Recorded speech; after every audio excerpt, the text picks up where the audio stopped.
আমি রাগ করে আছি। সবাই আম দিয়ে মুড়ি মেখে খায়, আমি পাকা পেঁপে দিয়ে মুড়ি মেখে খাচ্ছি। কচি পাঁঠার মাংসের ঝোল সেই হয়, সেই লাগে খেতে। এক অমূল্য সম্পদ হচ্ছে আমার মা। এই সুন্দর পৃথিবীতে যা আমি দেখছি, যা আমি দেখব, সবই মায়ের জন্য। নিঃস্বার্থ ভালোবাসা একমাত্র মাই দিতে পারি। শতকোটি প্রণাম মা তোমায়।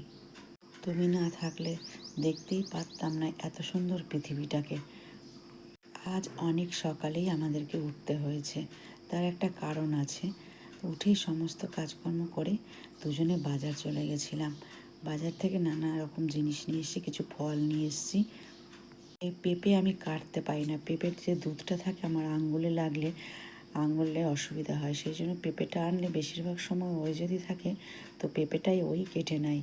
আর ও বলছে আম মুড়ি তো খেয়েছি, পেঁপে মুড়ি কোনোদিনও খাওয়া হয়নি, তাই ওই পেঁপে দিয়ে মুড়ি মাখলো, নিজেও খেলো, আমাকেও একটু খাওয়ালো। পেঁপেটা এত সুন্দর মিষ্টি ছিল না, খুবই মিষ্টি পেঁপেটা। বরাবরই আমরা সব রকমের ফল ভালোবাসি, পেঁপেটা তো প্রায় নিয়ে আসা হয়। পেঁপে কলা মুড়ি দিয়ে জলখাবারটা খাওয়া হলো। খেয়ে বাজার থেকে নিয়ে এসেছিলাম কচি পাঁঠার মাংস। ও তো আমার উপরে খুবই রাগ করেছে, ওর একেবারে রেডমিট খাওয়া বারণ আছে। ও বলছে রেডমিট খাবো না, কচি পাঁঠার মাংস খাবো। বলে 2 পিস খেলে কিছু হবে না, আমি বারণ করছি, ওই জন্য সকালেই রেগে গেছে। তো ঠিক আছে, ওর জন্যই বললাম নিয়ে আসো চলো, তাই দুজনেই নিয়ে আসলাম। ও কচি পাঁঠার পাতলা ঝোলটা খেতে খুবই ভালোবাসে।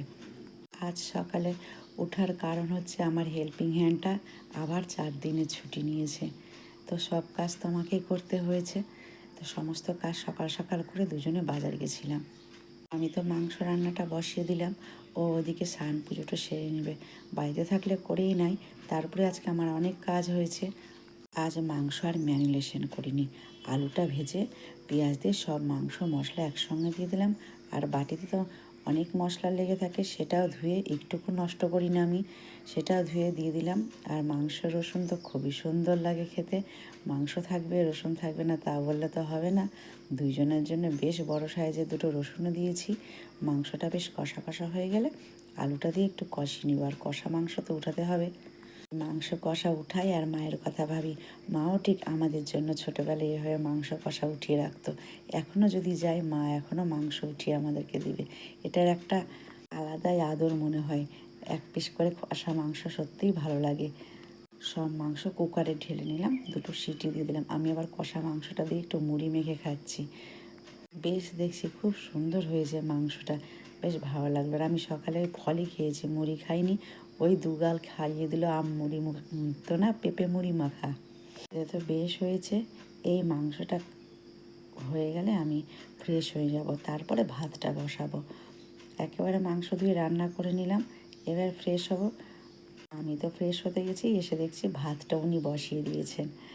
ও জানে কতটা চাল লাগবে, ঠিক মতন চাল দিয়ে বেশ ভাতটা হয়ে গেছে। আমি ভাতটা নামিয়ে ফেললাম। এই দুজনে খেতে বসে গেছি কচি পাঁঠার ঝোল। রোববারের দুপুরটা বেশ জমে গেল। আমার ভিডিওটা কেমন লাগলো তোমরা কিন্তু কমেন্ট করবে, ভালো লাগলে লাইক কমেন্ট ফলো করে আমার পাশে থাকবে। তোমরা সকলে ভালো থাকবে কেমন। আজকের মতন ভিডিওটা এখানেই শেষ করছি। Bye bye.